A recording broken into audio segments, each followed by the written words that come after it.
You are listening to Fast Track Podcast, the place to be to fast track your personal finance or fast track your business, or both, through a series of conversations with those who have learned it, done it, and made it.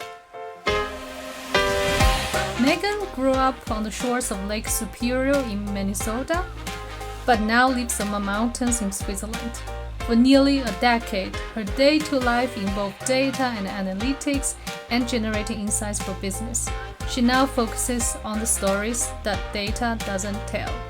In this episode, she shares how her Spreadsheet of Liberation gives her the freedom to chase her passion. Hello, Megan. Hi, Yazi. Thank you for inviting me. It's a pleasure to be here. I'm very interested in your stories, that you have been working with data for 10 years and now you're a writer. What have those two in common and why did you make the change? It's funny because they seem like they're complete opposites and they're really not at all. I mean, I think part of what I loved about data and analytics is that at the end of the day, you're trying to solve a problem and the numbers are there to help you make a decision. And it's just like anything else. There's never a completely right answer, but there's a pretty good answer. There's a best answer, if you will. And then when you're writing, it's sort of the same, that same concept applies. If you're looking for a word to fit into a sentence, there's one right word. You know, you could have a quote that sounds completely different or just feels completely different if you put in one word instead of a different word.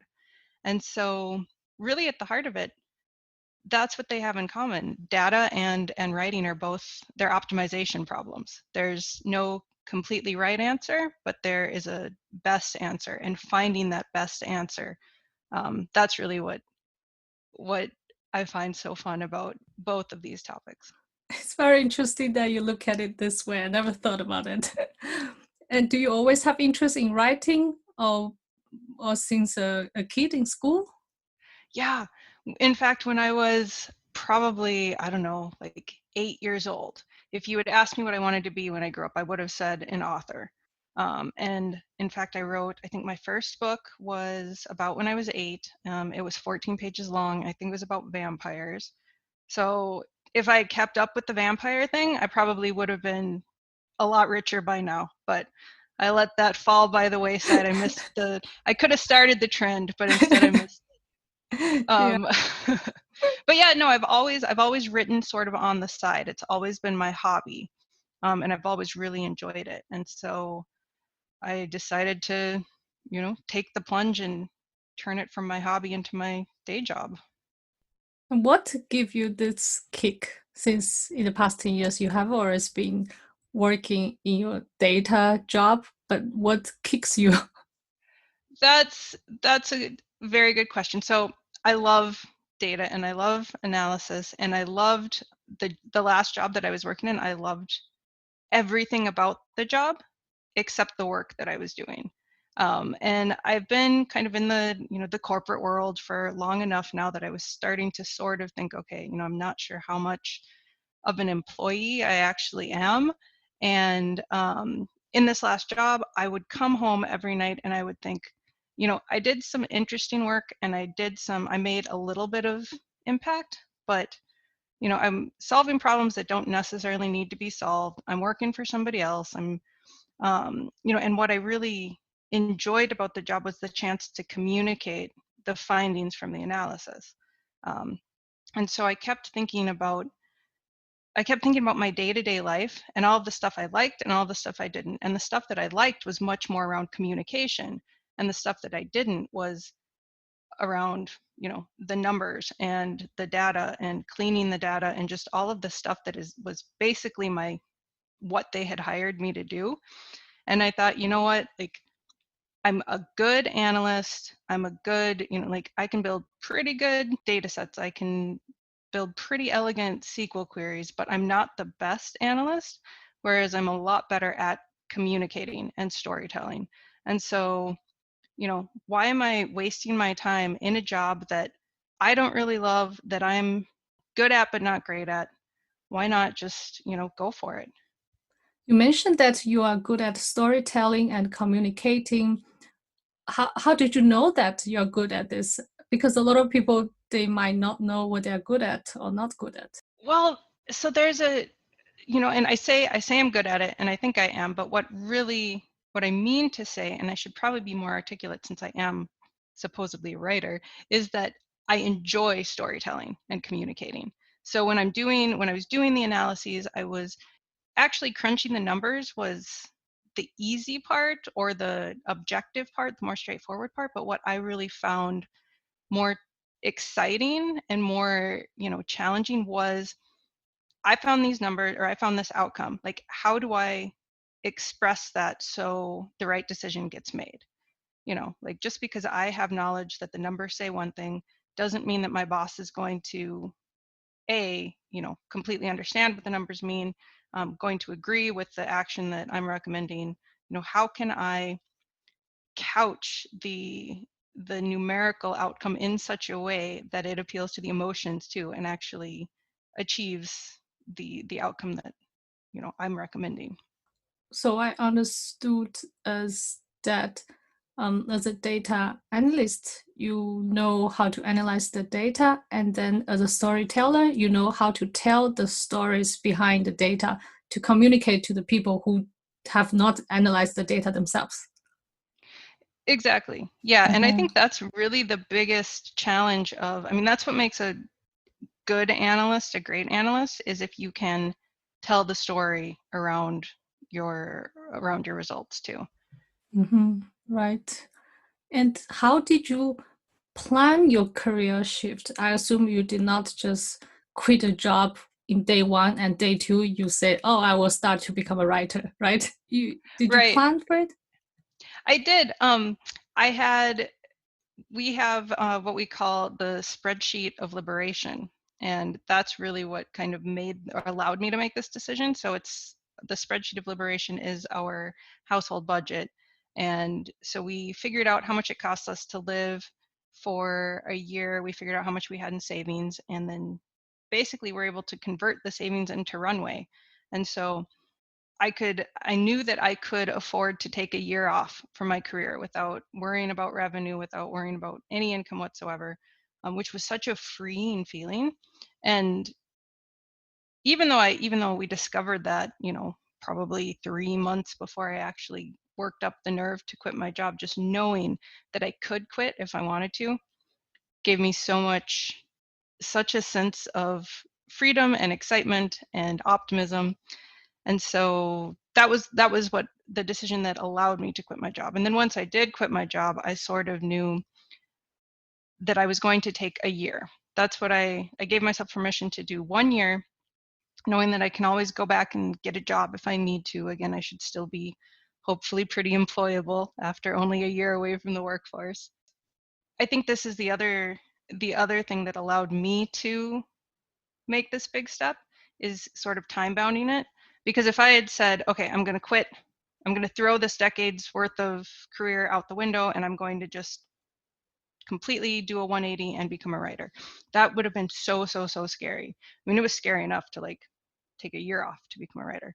But I sort of tricked myself into making this huge decision by breaking it into just a small little, 1 year decision. And what's inside the spreadsheet? What did you track? Did you put a portion of your savings aside for your 1 year off as a buffer, or how did you plan for it?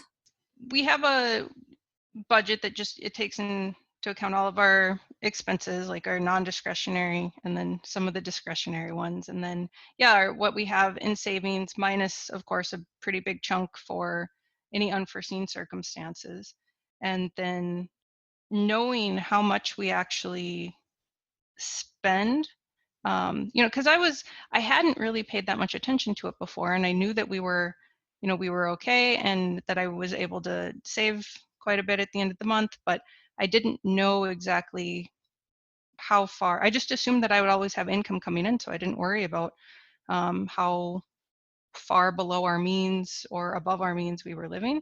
And so once I really took a look at it, I realized that we can take some time off. We've worked hard and have a little bit of a buffer. And so instead of saving and maybe retiring a couple years early, might as well take a year off right now in the middle of our career. Yeah, and it's also something you really want to do, so you will not regret it maybe 10 years later or 20 years later. Exactly. At least I hope not. It's such a great idea just to be more aware of how much you can put aside for your, let's say, even a new project or a career change. At least you know you have this much time and you will be okay. Exactly. And like I said, I mean, I did these calculations a good at least 3 months before I actually quit, and just knowing that I could if I wanted to, that changed my outlook. You know, I would go to work and I wasn't in the same mentality, whereas, you know, oh my gosh, if I don't do a good job, I'm going to get fired and then we'll have to move out of our apartment and we'll be on the streets. I mean, it was it was liberating even while I was still at work. So I highly recommend that everyone goes out and makes their own spreadsheet of liberation, just so they know that they own their time and own themselves and can, you know, they're not necessarily reliant on their employer. So you call it the Spreadsheet of Liberation. Yeah. That's the name. It's a good name. And so you have been independent for a few months now, and already one of your books is published. That's really fast.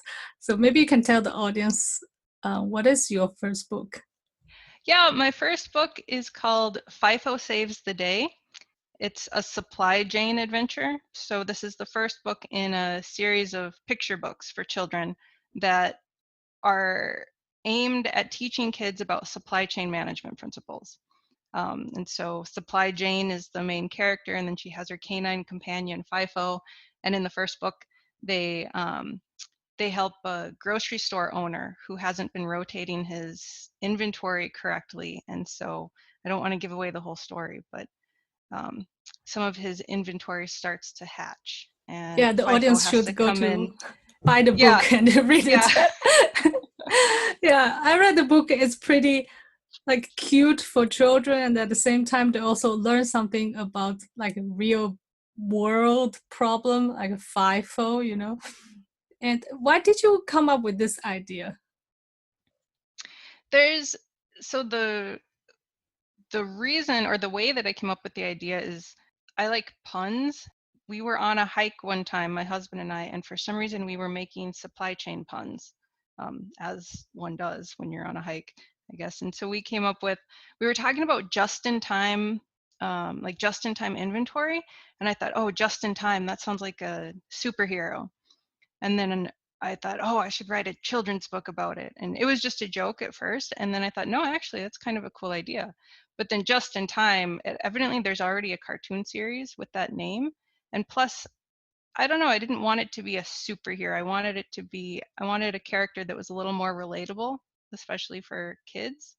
So that sort of morphed into Supply Jane. And from there, it just took a life of its own. And I think it's a really cool, I really like the idea because it is these concepts are so ubiquitous. Like they're all over in the world. First in, first out. You can see that at the grocery store. You can see that in your own refrigerator. And kids should start learning these concepts early on, where there's a big push to teach kids to code and you know, to teach them more about science and technology. And I think this kind of fits in with that too. I mean, there's a time and place for just kind of lighthearted bedtime stories, but I think if you can entertain and inform kids, that's sort of that's the optimal solution. Are there any other books coming out soon? I don't have a release date yet, but we have started working on the second book in the series, and that one is going to be called Supply Chain Clears the Way. And this one's going to deal with the theory of constraints and bottlenecks. So I don't know if you've heard of The Goal, which is it's like a business novel. And if you haven't heard of it, like I highly recommend everyone check it out. And it's it's basically like it's about manufacturing processes and making sure that they are streamlined and run optimally. So that will be the next installment in the supply chain adventures. Besides children's book, do you plan to write books for adults like novels? Novel. I do have a Yeah. novel. I have a novel that is about 80% done and has been about 80% done for like 4 years now. So now that the picture book is out in the world, I can kind of turn my attention more towards the novel and hopefully move that um, move that more towards completed. Do you also write for magazines or other online platforms? I have a blog, and I post some articles to Medium as well. And then I do some freelance writing for Toastmaster magazine, and then I've got another. I want to get more into the back into the nonfiction side of things. So writing more articles, more informational things that will actually help people and aren't just kind of light and fluffy. And so far, what do you think are the surprises to you being independent? It could be some good surprise or bad surprise that you have never thought about before being independent. That's a great question. I think one of the most surprising things for me is I've worked in kind of a corporate setting for my entire career. And so I was very much into sort of the 9 to 5 mentality. You know, I would go to work and then I would come home from work, and even if I might work late, but once I came home, I was done. I could turn off. I didn't really bring my work home with me. And now that is completely, I mean, that's just not an option anymore because I work in my living room basically. And it's not so much, I always thought like, oh, I don't want to be one of those people who works until 11 p.m. and then gets up early and just keeps working. But now that I'm working for myself and I'm setting my own agenda, I find that I work a lot harder or a lot more hours than I used to at a different schedule. So there will be weeks where I'm working 15 or 16 hours a day, and then I'll just take a day off completely. So it's this whole different rhythm that I've gotten used to. And it feels quite natural. And for people out there, some of our audience, if they are thinking about, being independent, start their own business, what would you advise them? Do it. Just do it. Don't be afraid. And if you need to, so I got scared and I still get scared. It's very scary to try and do your own thing. So if you find yourself thinking, oh, I would love to start a business. I would love to try to become a writer. I would love to, do whatever it is you want to do. Um, just start. Just take one tiny little step, and then every tiny little step that you take will lead you to another one, and pretty soon you'll be on your way. If you're too afraid to quit your job, at least set up your spreadsheet of liberation. If you're too afraid to like set up a company, at least check to see that check to see whether the domain for your website, your company's name website, is available. Just do something to get the momentum going, and then pretty soon the momentum will just carry you forward. And did you get some advice or encouragement from people around you? Did you find some coach or mentor? There's I know a lot of people through Toastmasters, and that's a great resource because there's so many people in Toastmasters who also are who have done exactly the same transition, where they've decided to go out on their own and have built something up basically from scratch. And so I've talked to a couple of different people that I've met through Toastmasters. One piece of advice that I got um, was actually don't start a podcast. and that was because he told me starting a podcast is a ton of work. So if you want to write, you need to focus on writing. If you want to podcast, you need to focus on a podcast. But if you want to be a YouTuber, you have to focus on that, but choose your medium and then just go full bore into one channel, basically. And once you're established, then you can branch out. Yeah, stay focused. If some of the audience are interested in finding out more about your writings, your new books, where can they find them? So the books can be found at supply-jane.com. And then you can find out more about me and some of the other writing I do at megan.preston-meyer.com. Okay, you send me those links and I'll write in the description.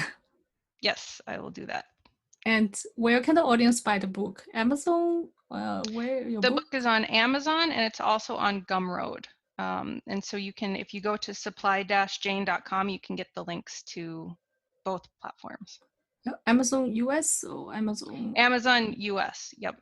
Okay. The Kindle version, I think, is available on Amazon Amazon.de and some of the other the international versions, but the paperback is only available on Amazon.com. Okay. And I'm working on getting a German version of the ebook out, so that will be coming. So what if the audience are based in Europe or even in Switzerland? Then I would suggest Gumroad. You can go to gum.co/FIFO saves the day. And that link is also available at the Supply Jane website. But that will come directly to me. And so any of the customers that are based in Europe or not in the US, I would suggest Gumroad. I would highly recommend to the audience to check it out, your children's book, because I find it's such a great idea. It's teaching them real world problem, the concept, even though it's in supply chain, but it's related to your daily life, related to, I don't know if when children go to supermarket, they will think about it, how FIFO works. It's a great idea. Thank you. And thank you so much for being here today as our guest. And I really like your Spreadsheet of Liberation. It's a really, really good idea. So I'm sure a lot of people can adopt this concept and have the runway for their own startup, their own projects, have more clarity. And I hope we see each other again. All right. Thank you so much, Yazzie. If you like today's episode, make sure to subscribe, share, and like it. And see you in the next episode.